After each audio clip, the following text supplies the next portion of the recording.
מתחיל בכלוב התוכים שלי, ויש פה גם אפרוחים של תרנגול הודו. הנה אפרוחים דבר ראשון, יש לי פה 2 שחורים ואחד צהוב לבן כזה, שאתם רוצים לקרוא לזה. שיהיה להם פה מנורה, הכל שיהיה להם טוב ללילה. פה שמתי להם פה מים, פה יש לתוכים.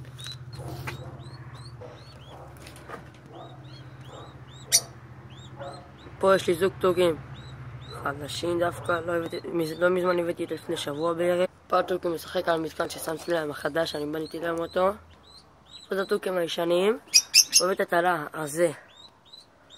יש לי פה תוכי ירוק ותוכי כחול עם 4 ביצים. הופה, הנה מתחיל עם מסמר, הנה הגוזל שפקע אצלי, גדל הכל. זה מבוגר כבר, מבוגרים, כולם מבוגרים כבר. זה אני חוזר שוב הזוג הקודם. זה המתקן מים, מתקן אוכל שלהם. זה המתקן אוכל. נפתח אותו ונראה מה יש בפנים. בפנים יש להם את האוכל. סוגר ככה. שמי למעלה. קליפס וזהו. נראה את המתקן של האוכל מבפנים. שנייה הולכים מאחורה. הוא מבפנים.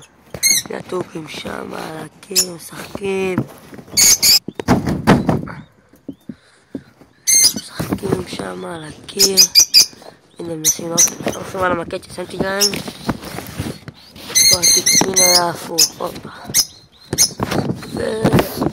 וזהו. כמו שראיתם זה הכלוב תוכים שלי שאני בניתי אותו. אני אראה לכם את הרעפים עכשיו. הרעפים לא רואים כלום בחושך, אבל זה רעפים מפלסטיק כמו של גג. האפרוחים יצאו לטייל. עכשיו נכנסים לתוך הכלוב שלהם. יש להם פה מנורות, חימום, הכל טוב. לא יהיה להם שום דבר קר. הנה התוכי שרוצה להיכנס לבית התלה.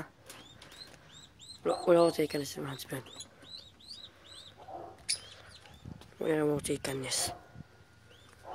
אני יושב פה ולא נפל. הנה, נכנס לבית התלה, ביצים. הנה הוא נכנס. עכשיו הוא יוצא. עכשיו תוכי, הנה לכם כל הכלוב. הנה הוא רוצה שלו, הוא לא רוצה להיכנס. מה, הנה הוא רוצה, הנה הוא רוצה להיכנס. נעקוב אחר מספר שניות. לא, הנה הוא נכנס. לא, הנה הוא נכנס. סוף סוף. מי שעכשיו אני מתקרב עליו, הוא נראה לי זה הזכר שלו ירוקה שיש את 4 ביצים. זה 4 כאילו. הנה זה גם הנה יוצא, הופה, הנה יצא.